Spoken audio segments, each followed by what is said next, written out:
I'm genuinely happy to see you, to feel you, and to know that you get to have such an amazing experience, twin flame experience, just like me. Well, in your own delightful ways.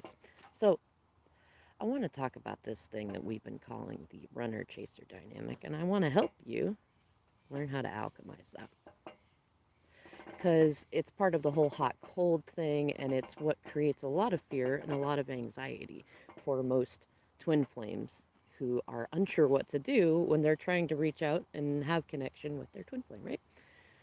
So, the first thing is think about the story that you're telling yourself. And it's not, be graceful with yourself and be graceful with others because this is something that's been pushed through the twin flame dynamic. And most folks believe that the runner chaser dynamic is a permanent part of the twin flame dynamics.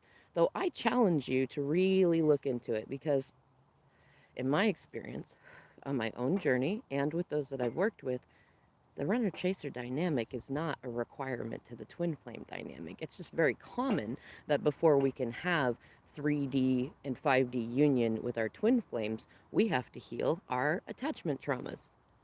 And with anxious attachment and anything deeper than that, especially fearful avoidant attachment, we tend to go through these dynamics of running and chasing. There are, and just from my personal experience, which, I'm only one person in one part of the world, and I can only work with those who come to me. So this might be a small sample. However, in my experience, a lot of divine feminines have anxious attachment or anxious avoidant attachment, and a lot of masculines have either fearful avoidant attachment or dismissive avoidant attachment. There are some who have ambivalent avoidance, but in any case, I definitely encourage you to go and learn about attachment traumas and as many other things as you can use to learn about yourself for your own personal growth. And the cherry on top is that you can also use this to learn about your twin, right? So here's the thing. A lot of times what happens for anxious attachment styles, including fearful avoidance, is that because of the way that we grew up, we had to learn to compartmentalize how we felt. And whenever we got into a space where we felt like we were safe to be vulnerable and loving, we got hurt. And especially when you get like anxious avoidance tend to be more aware of their traumas and things like that. But once you get into fearful avoidance and dismissive avoidance, those things are typically compartmentalized and then they direct us subconsciously towards our actions. So a lot of times DMs really don't know that they're doing this. They don't call it breadcrumbing. They don't realize that they're teasing you or confusing you. They just know that they're fucking it up. And that's a big childhood message that they often got. And so they feel a combination of incredible love for you that they've never experienced with anyone else. And how amazing is that? Like you're so lovable that they can't run from it, not for very long anyways.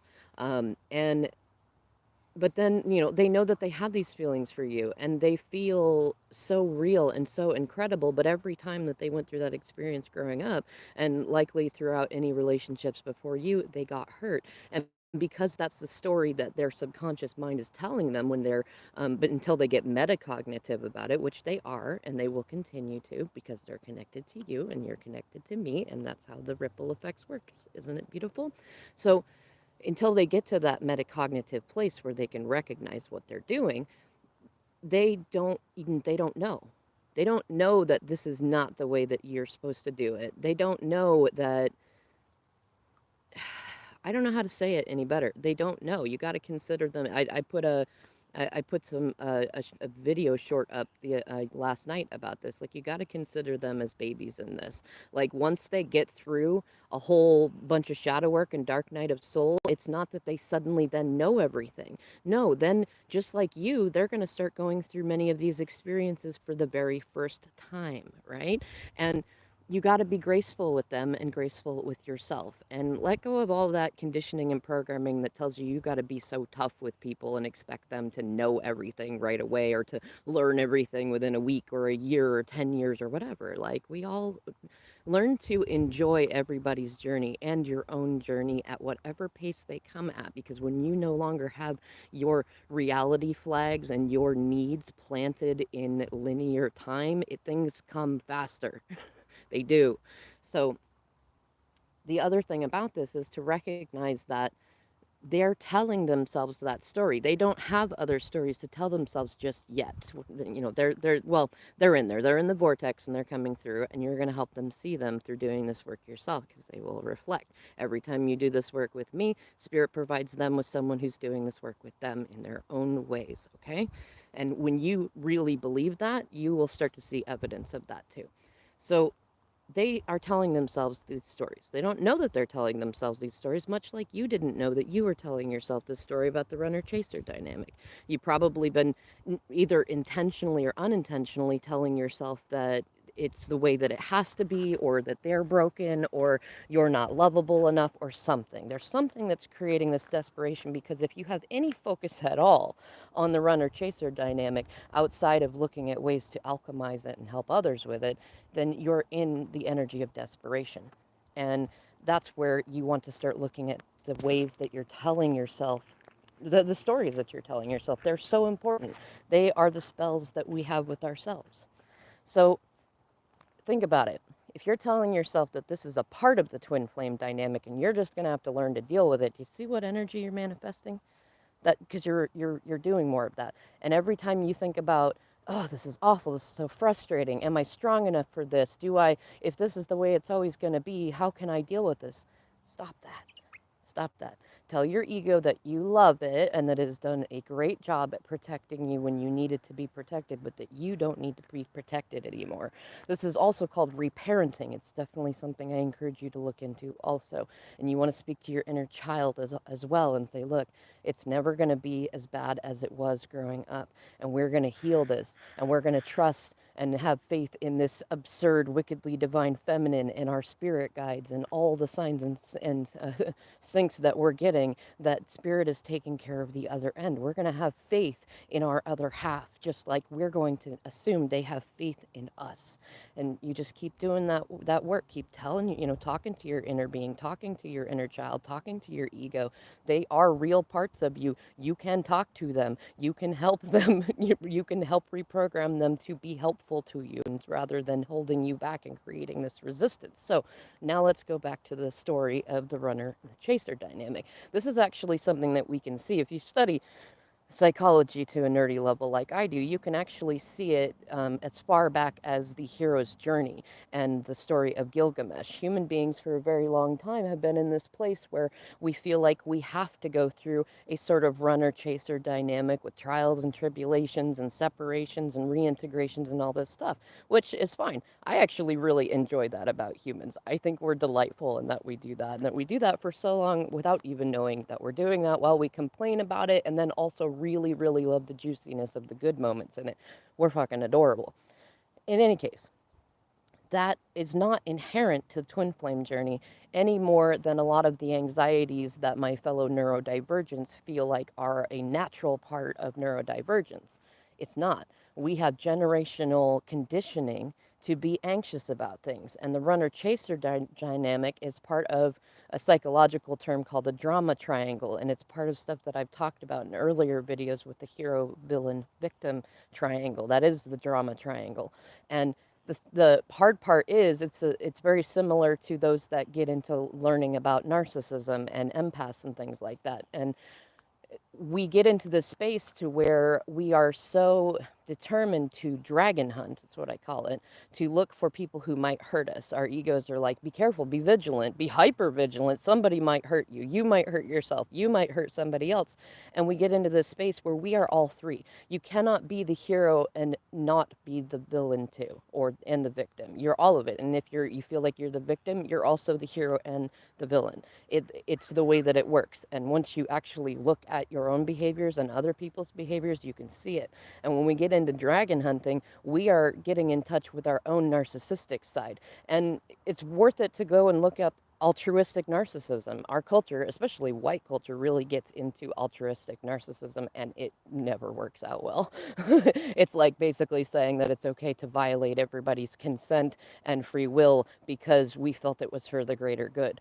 Benevolent control is no better for anyone than malevolent control, and that's something that we all need to heal. And that's also a part of the runner chaser dynamic.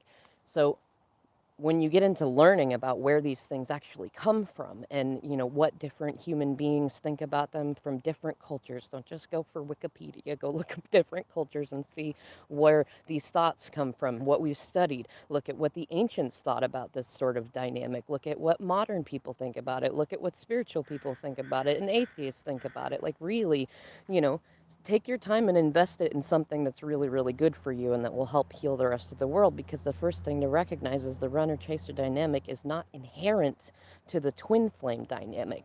The challenge is that so many twin flames are being called up to heal things, and this is one of those major things, is attachment traumas.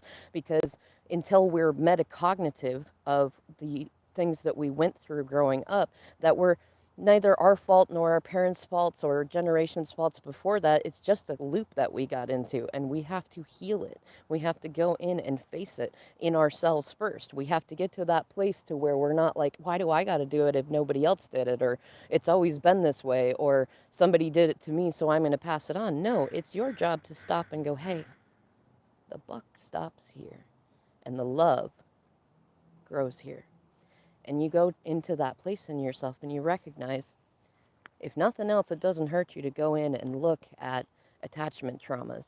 And if I'm right, then when you start healing those attachment traumas, when you start allowing spirit to bring people to you and you to people that help you heal those anxieties, and you see the runner chaser dynamic dissolve between you and your twin, and you feel more and more delicious about the way things are going, then you can be another person who either gets out there and says wickedly divine feminine was full of shit, or wow, she was right. And my twin and I don't do the runner chaser dynamic anymore. Now, I want to add one more thing of value to this, is that another way you can do this is to change the way you think about it. Because oftentimes we don't realize that we continue to manifest things in the way we feel about them. So if you're thinking about the runner chase, well, the other thing is that you can have anything that you no longer need and anything that you feel like you are grateful for. So when you think of the runner chaser dynamic, sometimes it's easier to go to a neutral place about it and then to feel good about it than it is to push ourselves into the research aspect that I started with. So what you want to do is think about, okay, so if I had this runner chaser dynamic, and at least for the moment, I still believe that it's inherent to the twin flame connection or my connection or something like that, that how can I neutralize it? Because this is part of the alchemy. How can I neutralize it? How can I feel ambivalent about it? Okay? So if you think of it, rather than being like running and chasing, which triggers our survival response, because the only time that humans throughout history should need to be doing any running in a biological sense is when we're running from danger. It's actually quite impressive that people are able to train themselves to be track stars and stuff, because it like biologically, scientifically kicks up our, well, our survival mode, okay? And that's part of why people will get a runner's high when they're running, because we need that adrenaline to go faster than we normally would. In any case, the whole verbiage of it, running and chasing, are hunter-prey sort of verbiages. So you want to get away from that metaphor, because as long as you're thinking about running and chasing, you're thinking about hunting, which means your subconscious mind is thinking about hunting for survival, for food, another anxious attachment thing. And when you're thinking about chasing, you're thinking, like running and chasing. You're thinking about being hunted and being the hunter. So you want to get away from that. Make it something that feels more neutral, like maybe y'all are on a teeter-totter. And whenever you push up, they go down. And whenever they push up, you go down, right? It's teeter-totter. It's not running and chasing. It's teeter-totter. You're both on the other each on the other ends of the teeter-totter, which yes, that can be problematic in terms of if you want to have 3D connection. Though it's much easier to get to the place where you can imagine y'all getting off the teeter-totter and holding hands and going to play on the slide together when you get to imagining it as a teeter-totter instead. You could also look at it like you are playing on a swing set and say sometimes you're in the swing and you're doing the swinging and they're doing the pushing. And, it's same thing. You could both be on a swing. And when they go up, you go back. When you go up, they go back. Like it's energetic. And it's a yin yang thing. It's not a bad thing. And there is some amount of that is inherent to twin flame unions, especially for those of you who have polar opposites as your twin flame. Though it's not running and chasing that is inherent. That's anxiety, and our anxiety lies to us. What is inherent is the yin yang of it, is the masculine feminine energy of it, which Spirit's been telling us in all sorts of different ways, right? We've been hearing about this stuff all over the place. We just didn't know how to interpret it. So get to a place where the metaphors in your mind are not so scary. Make sure that the words that you're using aren't triggering biological survival responses, and then get to a point to where you can delight in it. Like after you get neutral, you're like, okay, we're on a teeter-totter.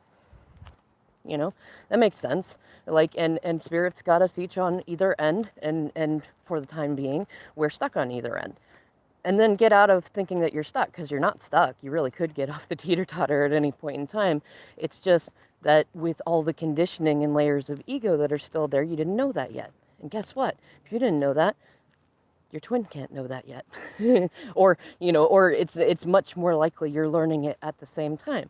And as you learn to do it, and then you show that you're comfortable with it and that you actually enjoy these strange teeter-totter swing set dynamics, that you find them adorable. Because think about it, like I already said it earlier on, like we're talking about people, all of us, we've all needed really, really deep healing, and that especially includes our twins and those that we might have formerly put in a runner category who are just on the other end of the teeter-totter. They've been reflecting us, especially because a lot of us often dive into being hyper fixated on our twin flame connections to avoid working out the other kinks in our lives. We can just own that at this point. So we haven't known what to do. We haven't known how to think about it. And most of the time, our current generation hands us aggressive thoughts about what to think about it, rather than, oh, you know what, they're just learning. I'm just learning. It's no, they're not doing what you want, and they're not doing what other people think is appropriate for that, Sorry, there's some cars around. It's a little distracting. I'm going to go ahead and end this video here, but continue this exercise. Take it to a place to where, you can feel like the teeter-totter dynamic that you got going on with your twin flame is fun and delightful, and that it adds value and becomes a cherry on top to your experience, and then get to the point to where you're delighted if it stays and you're delighted if it goes. Because here's the thing, you've already spent a lot of time telling Spirit you don't want that sort of dynamic. You want to be closer to them. And the only way to release the resistance that unlocks that is to alchemize your feelings about what you already have. And when you're grateful for what you already have, it can go. It can be released. And what you really want, you get excited about. And that is a really strong, powerful energy to pull in. It's much stronger than fear. It's much stronger than anxiety, though it's not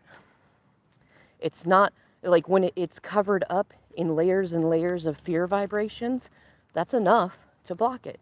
It's still there, but you got to make the excitement energy, the love energy, the gratitude energy bigger than the fear energy and the anxiety energy. And just watch what happens. All right, y'all. I'm going to get off here. There's a rooster crowing. So I love y'all. I'll see you next time.